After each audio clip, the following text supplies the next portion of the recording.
So Tesla did have their earnings call last night, their Q3 2025 earnings call. We didn't learn a whole lot of new things, but there were a few things that I wanted to mention that were pretty exciting, at least to me. Started off with the least exciting part. V3 Optimus bot is supposed to be shown off in Q1. It turns out that Optimus is going to be probably a much longer product launch than people may have been anticipating before. It's going to take a while for the manufacturing to get really up to speed. There's going to be a lot of new manufacturing that Tesla has to undertake, and it's going to be difficult to get everything working the way they want so that they can do mass production of they're planning on first initial mass production is going to be about a million a year. So that's probably going to be more like 2028 or something like that when they start to get up into actual volume production. But we'll have to see on that. It will be interesting to see what version 3 looks like.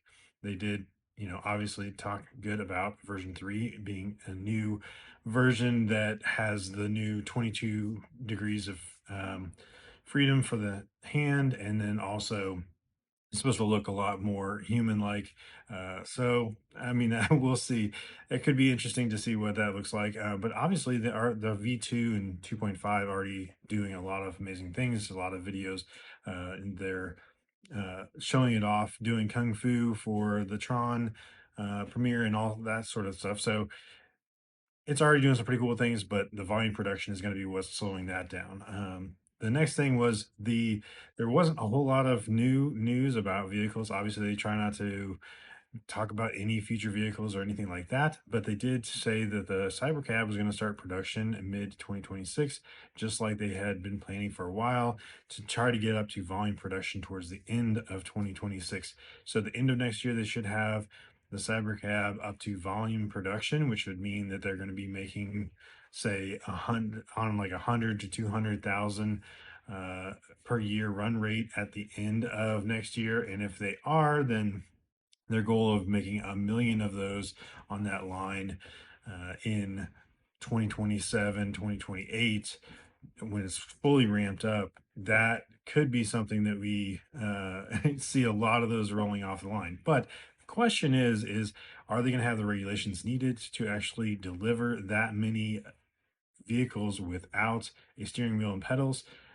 That is to be determined. And I really wonder if they're going to also build another Cybercab like vehicle or that size on the same line that just has, say, four doors and it has a steering wheel and pedals. That I think is what they should definitely do, especially because Elon also made a comment that they are fully confident in version 14 going to unsupervised.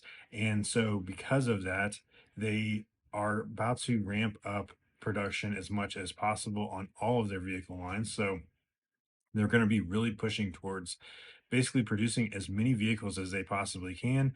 And just doesn't seem like there's going to be a need for that many no steering wheel and pedals cyber cabs in the near term. Yes, they probably will have them in some areas, like in Austin, Texas next year. But beyond that, even each one of their new geographies that they're going to be putting these robo taxis in, they're probably going to start off with the Model Ys, obviously, because they're going to have safety monitors. So they did say that they're going to be rolling out to around 8 or 9 cities by the end of this year. And that each time they start in a new geography, so if they go to Miami or Orlando, or if they're going to uh, other parts of Texas, or if they're going to whatever the new city is going to be that they're going to go to Nevada, so probably Phoenix, Arizona, and Las Vegas.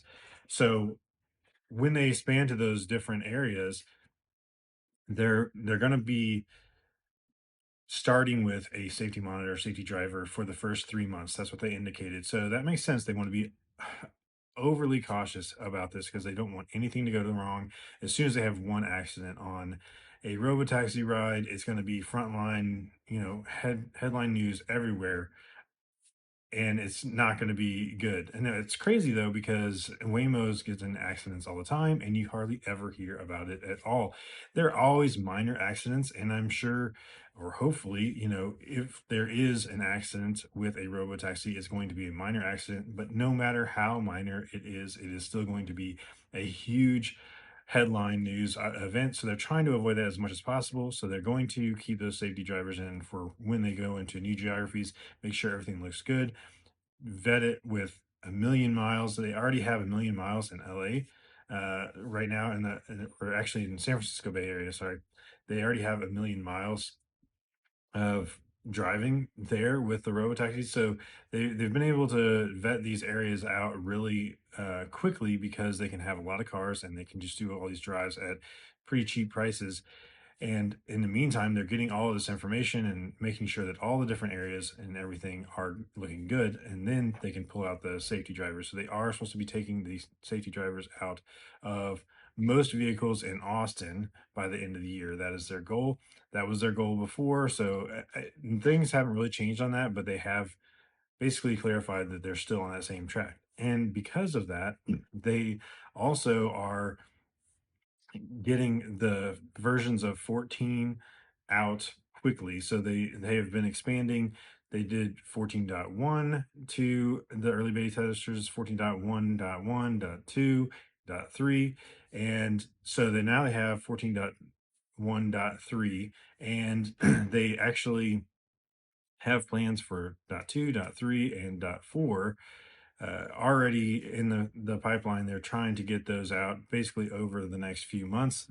They're expected to have all of those out to the wide public by the end of the year, which is great news.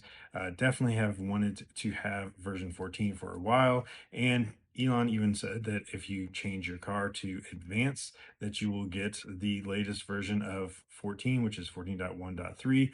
And so I went out to my car immediately and made sure that it was on advanced, which of course it's always been on advanced for me, but I refreshed the page, nothing happened. So I switched it to standard, to advanced, standard, to advanced. I hit advanced 15 times.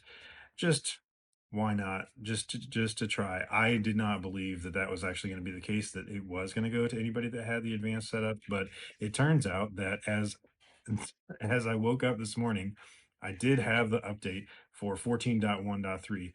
Now, they're still indicating that for wide release without the advanced button on, that it's going to be 14.2. And that's because 14.1.3 still has some of those um, brake stabbing things, and it's not quite as smooth as version 13 is. And they start off with abundance of safety, and then they try to get the smoothness out over the time. So 14.2 is going to be the wide release one, but I am very excited that I will start to get testing on 14.1.3, and I will have a video for that as soon as possible. My first impressions to see how that is looking in our car. So that'll be interesting.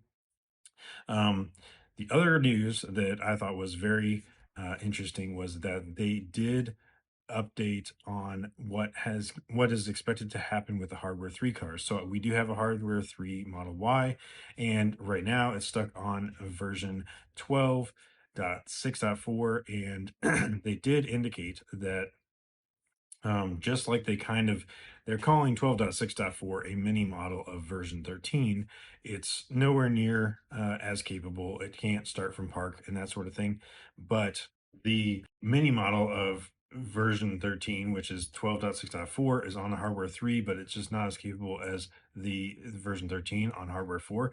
But they did indicate that they're actually going to do the same thing for version 14 on the hardware 3 cars. So they're going to try to do a mini model of version 14, which version 14 on the hardware 4 cars is expected to be unsupervised. So the question is going to be, is the version 14 mini model that's going to be on hardware 3, is that going to be a unsupervised version of FSD? Are they going to be able to do that, or are they actually going to have to update the hardware? They did say they are going to do right by those early customers who bought hardware 3 cars and fully purchased FSD, because it's only right. They've been around for a long time, believing in the FSD being something that's going to be in their car and they're going to be able to use. Basically, you should be able to go take a nap in your car as it drives you to your destination.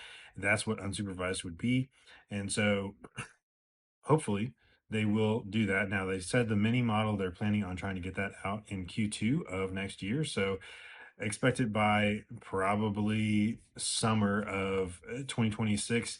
We should have hopefully the Mini 14 model in our Hardware 3 cars, and but that's still a long time to wait for those Hardware 3 cars, unfortunately. But at least they are still planning on working on hardware 3 cars. And if it is not able to get to unsupervised, they will have to upgrade the hardware 3 cars to hardware 4 or hardware 5, whichever one is more convenient for them to be able to upgrade those cars to.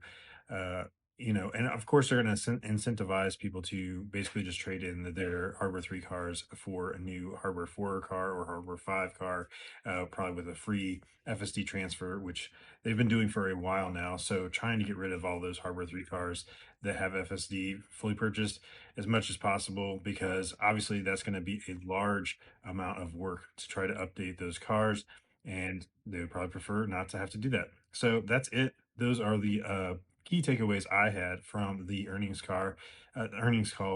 But I just super excited about being able to finally test the version 14. We're going to get out there on the road and see what it can do.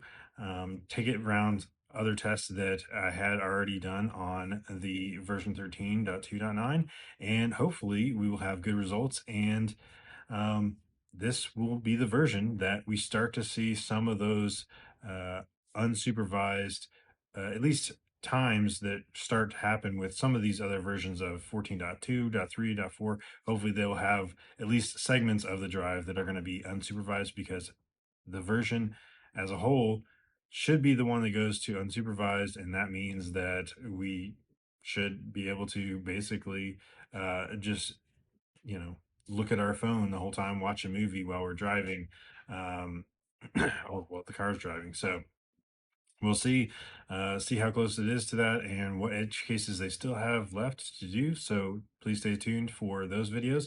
So anyway, thanks so much for watching, and we'll catch you on the next one.